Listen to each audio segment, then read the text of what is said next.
तो फिर जब हम अंदर गए तो अंदर जाते वक्त जो है ना गेट के ऊपर हमें ये चीज़ भी नज़र आई कि जितने भी शख्स थे जिनकी शॉर्ट लिस्ट नहीं हुई थी, शॉर्ट लिस्ट का मैसेज उनको नहीं आया हुआ था, उनको स्लिप्स नहीं मिली हुई थी, उनको भी वो वहीं से ही गेट से वापस कर भेज रहे थे। तो जैसे ही आप अंदर जाएँगे, अंदर सबसे पहले आपको कहा जाएगा कि जी कोई भी डिजिटल चीज़ आपने अंदर नहीं लेके जानी, और वहीं से आपको जो है ना फिर अंदर आपके डॉक्यूमेंट्स और स्लिप और जो भी बाकी आपका पीटी शूज़ वगैरह हैं, उनके साथ आपको अंदर भेज दिया जाएगा। जब आप अंदर जाएँगे तो अंदर जाके सबसे पहले आपका वो चेक करेंगे कि आपके पास स्लिप है या नहीं है। तो आपके पास स्लिप होगी तो आपका जो है ना नंबर को हार्ट करना ये हो रहा है कि आपका जो है ना आप उन्हें सीनियरिटी नंबर देंगे। वो अपने डेटा के अंदर आपको आपका जो है ना नाम एंटर कर देते हैं कि ये शख्स आ गया है। उसके बाद अंदर आप जाते हैं, वहाँ पे जाके आपको अपनी प्रिंट जो होती है स्लिप उसको वो क्या करते हैं, स्कैन करते हैं। उसको स्कैन करने से उन्हें पता चल जाता है कि आज इस शख्स की ये वाली जो स्लिप है ये ओरिजिनल है और आज ही इसका टेस्ट था और इसलिए ये आज आया है। तो उसके बाद फिर आपको एक लाइन में खड़ा कर दिया जाता है, वहाँ पे आपको जो है ना 500 फीस देनी पड़ती है, और 500 फीस देने के बाद वहाँ से आपको डायरेक्ट एक जगह पे चेस्ट नंबर अलॉट कर दिए जाते हैं कि ये चेस्ट नंबर है। उस चेस्ट नंबर का मकसद सिर्फ ये होता है कि आगे जाके आपके जितने भी पुशअप्स, चिनअप्स और वो आपके चेस्ट नंबर से लिखे जाते हैं, और आपको जो है ना नंबरिंग करने में उनके लिए आसानी होती है, क्योंकि वो 50-50 का ग्रुप जो है ना भगा रहे थे। टोटल जो है आज तकरीबन 250 बंदे वहाँ पे आए हुए थे, जिनमें सिपाही क्लर्क, नाइक, हवलदार और सब इंस्पेक्टर भी थे।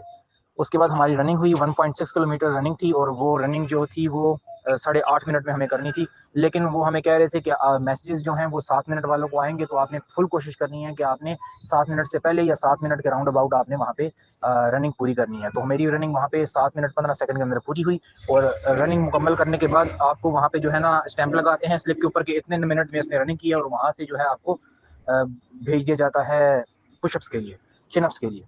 तो वहाँ पे बार लगी हुई है, बार के अंदर जो है वहाँ पे हमारी चिनअप्स हुए। चिनअप्स में हमने वो कह रहे थे सिर्फ 3 चिनअप्स आपने निकालने हैं, सही फॉर्म के साथ निकालने हैं, ज़्यादा नहीं निकालने। आपने 3 निकाल दिए, सही फॉर्म के साथ निकाले, आप ओके हैं। तो हमने वहाँ पे 3 निकाले, वो भी अल्हम्दुलिल्लाह वो मैंने पूरे कर लिए थे, और उसके बाद फिर आपसे 20 पुशअप्स निकलवाते थे सही फॉर्म के साथ। अगर आप वो सही फॉर्म से करते हैं, तो आपका सही तरीके के साथ हो जाएगा। और वहाँ से जैसे ही आप लोग फिज़िकल अपना क्लियर करते हैं, तो फिज़िकल क्लियर करने के बाद आपको लेके जाया जाता है इनिशियल मेडिकल के लिए। आपको वहाँ पे आपकी चेस्ट, हाइट और आपकी नज़र भी वहीं पे चेक कर ली जाती है, और उसके बाद कहा जाता है कि जी आप वहाँ पे डॉक्टर आते हैं। डॉक्टर आके आपके जो है ना नी नॉकिंग चेक करते हैं, आपके फ्लैट फीट चेक करते हैं, उसके बाद आपके बाजू का एंगल चेक करते हैं, और उसके बाद फिर आपको कह दिया जाता है कि आपसे स्लिप ले ली जाती है और वहाँ पे साइड पे रख दी जाती है। और वहाँ पे जितने भी बंदे जो नज़र में जिनकी कमज़ोर थी, जिनका जो है हाइट में 0.5 का भी जो है ना मसला आ रहा था, और जिनका बीएमआई के मुताबिक वज़न मुकम्मल नहीं था, उनको वहीं पे अनफिट की मोहर लगा के वापस भेजा जा रहा था। तो यहाँ तक हो गया इनिशियल। इसके बाद था रिटन, वो मैं आपको अगली वॉइस में बताता हूँ मैनेजर का।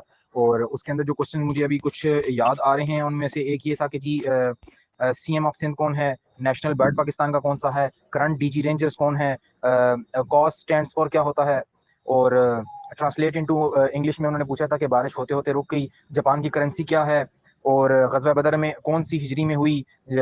और उसके बाद जो है ना अभी इस वक्त मुझे यही याद आ रहे हैं, और इसी तरीके के साथ जो है ना तमाम ऐसे क्वेश्चंस ही थे। इसके बाद जो है हमारा जब वो टेस्ट हो गया, टेस्ट होने के बाद जो है उन्होंने फिर मुझे जो है ना मेरा सबसे पहला नंबर था। इस चीज़ की मुझे भी कन्फ्यूजन है, क्योंकि मुझे ओपन एयर के अंदर एक सर थे, वो सिविलियन ड्रेस में थे। उन्होंने मुझे बुलाया, उन्होंने मुझे बुला के मुझसे कहा कि अपने बारे में तारुफ करवाएं। मैंने अपना तारुफ करवाया। तारुफ करवाने के बाद थोड़ा सा उन्होंने मुझसे पूछा कि एसोसिएट डिग्री आपने की हुई इंग्लिश लिटरेचर के अंदर, और मेरी डिग्री के रिलेटेड थोड़े से पूछे कि जी पहले बी ए होता था, एम ए होता था, अभी एसोसिएट डिग्री क्या हो गया इंग्लिश लिटरेचर में। तो फिर मैंने उन्हें वो एक्सप्लेन किया कि वो एनुअल सिस्टम होता था, ये सेमेस्टर सिस्टम है, और इसलिए इधर जो है ना एसोसिएट डिग्री का नाम दे दिया गया। और मेरी डिग्री से रिलेटेड उनसे कुछ सवाल पूछे, और उसके बाद उन्होंने कहा कि आप जा सकते हैं। तो फिर मैं आ गया, और